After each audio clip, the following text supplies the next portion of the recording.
Hi, a movie I watched this weekend was Eyewitness, the 1981 thriller directed by Peter Yates.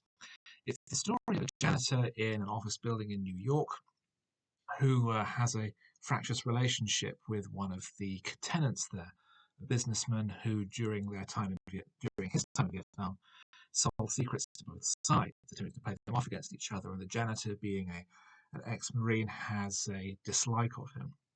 He also has a former colleague, also a janitor, and a prospective future brother-in-law who has recently been fired after getting into an altercation with the Vietnamese man.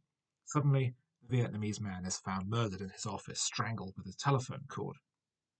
And with our main character wondering what has happened, he discovers that the case is being investigated by the TV news reporter on whom he's developed a crush over the last 6 months.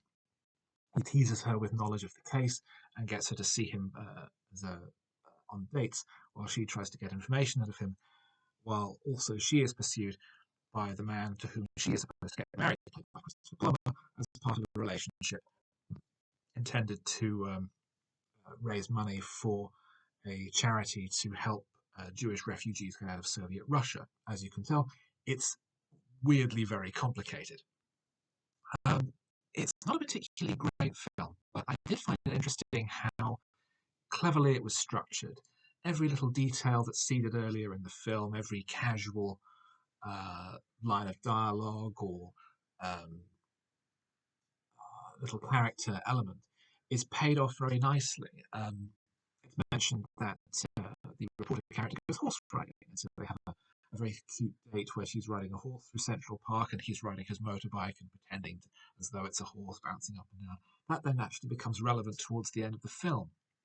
There's a very impressive cast overall. We have William Hurt, Sigourney Weaver in her first role after Alien, Morgan Freeman as a detective, again in a very early role, James Woods, Christopher Plummer. It's a very impressive cast.